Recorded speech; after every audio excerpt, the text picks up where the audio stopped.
far beyond the reach of kingdoms, beyond the worn-out paths of merchants and the familiar trails of wandering hunters, there lay a place few dared to speak of. It was hidden behind walls of mist that clung to the earth like breath upon glass, and it was guarded by trees so old that their roots seemed to drink not only from the soil, but from the bones of time itself. This was no ordinary woodland. It was a vast, living mystery known in hushed voices as the Forest of Eternal Shadows. For centuries, the villagers who lived on its distant borders had told stories of what dwelt within. They said the very air was thick with enchantment, that the winds whispered in forgotten tongues, and that even the moonlight hesitated to touch the ground beneath its canopy. Deep inside that uncharted wilderness dwelt a figure who was as much a part of the forest as the ancient oaks themselves. Her name, when spoken at all, was Aeliana. To those who feared and respected her, she was not merely a woman, but a legend, the guardian of shadows. Her bloodline stretched back into ages no one alive could remember. She was the last of a sacred order of witches, women bound to the earth and sky, who for generations had preserved the delicate balance between the seen world of humans and the unseen realm of spirits and shadows. Where others would exploit magic for power or destruction, Aeliana's craft was one of stewardship. She defended the forest, and in doing so, she also protected the villages that depended on its unseen blessings, though the villagers never fully understood this.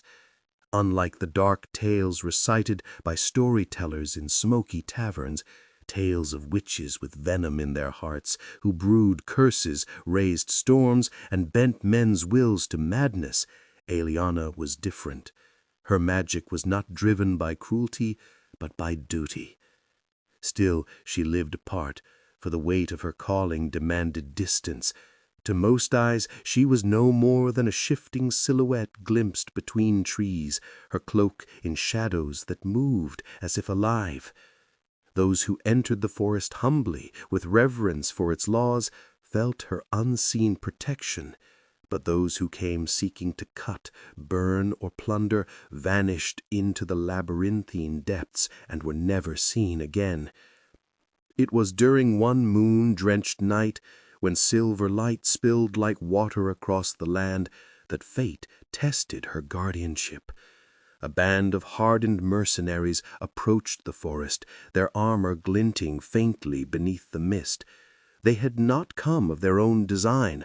A wealthy lord, bloated with greed and arrogance, had filled their ears with promises of fortune. He had heard whispers of a treasure buried deep in the forest, protected by the witch. To him, Aeliana was no guardian but an obstacle, a prize to be captured and bent to his will. If he could harness her sorcery, he believed the ancient power of the forest itself could be his to command. The mercenaries laughed at the warnings of the villagers. Old men pleaded with them, women begged them to turn back, and even children clutched at their cloaks, whispering of shadows that breathed and roots that moved. But gold had already clouded their hearts.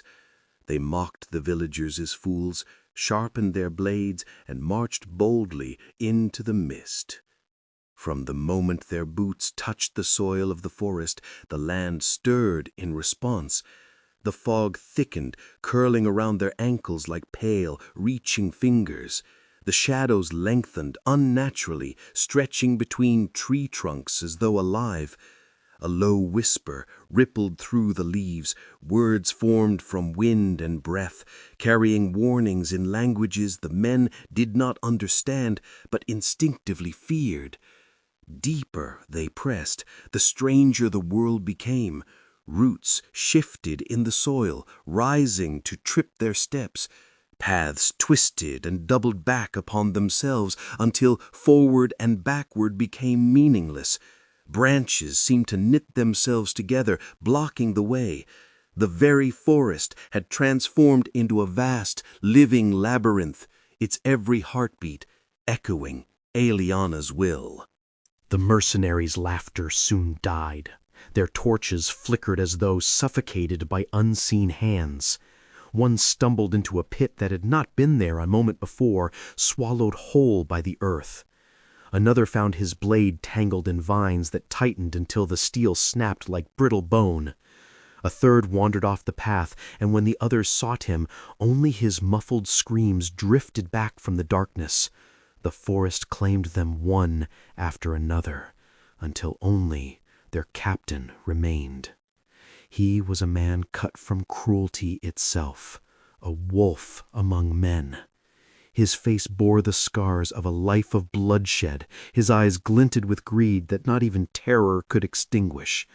Alone, surrounded by whispering trees and a silence thick with judgment, he raised his sword and shouted curses into the mist. And then she appeared. Aeliana stepped into his sight as though woven from shadow itself, her form cloaked in flowing darkness that moved like smoke, yet held the weight of earth. Her eyes burned with an ancient light, neither cruel nor gentle, but vast, like the gaze of the forest itself. When she spoke, her voice echoed as though carried not only by her lips, but by every tree, every stone, every breath of wind around them. She warned him. His greed had shattered the peace of a sacred place, and the cost of his intrusion would not be light.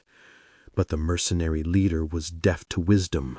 Driven by fear disguised as bravado, he charged, blade raised high, spitting oaths of conquest. Steel clashed against shadow as the forest erupted in response. Roots surged upward, vines whipped through the air, and the ground itself buckled beneath his fury. Yet his strength, his rage, his years of brutality, none of it mattered before the ancient power that Aeliana commanded. With a gesture, she summoned the earth to rise. Roots coiled around him like serpents, binding his arms, crushing his weapon, dragging him down. He thrashed, roared, and spat, but the forest held him fast. Soon he was entombed within a cage of living wood, a prison grown from the soil itself. Around him shadows gathered, their presence cold and watchful, sentinels that would not allow his escape until he understood the weight of his transgression. When silence returned, Aeliana knelt upon the damp soil. She closed her eyes, pressed her palms to the earth, and began the ritual of cleansing. Her voice rose in words older than kingdoms, chants that called the balance back to the land. The air trembled. The corruption that the intruders had carried with them seeped into the ground, but her power washed it away. The restless shadows stilled, the mist softened, and the trees sighed as though relieved. The forest was whole again. News of what had happened spread swiftly. The villagers spoke in whispers, voices trembling not only with fear, but with reverence. They knew now, more than ever, that Aeliana was no ordinary woman. She was a guardian between worlds, the protector of forces that men were foolish to challenge. They respected her, they feared her, and above all, they left the forest undisturbed. Parents told their children her story, not merely as a warning, but as a reminder that greed could lead men into places they were never meant to tread. And so the legend of Aeliana grew. She became not only a figure of fear, but also of awe. The forest of eternal shadows endured, untouched by time, its mists forever hiding secrets too vast for mortal hands. Within its heart lived Aeliana, the last of her line, a sentinel bound not by chains, but by duty. She was more than a witch. She was the living embodiment of the forest itself. As long as she remained, the forest would never fall, and the world would always remember that there are ancient powers older than empires and stronger than kings that are not meant to be challenged.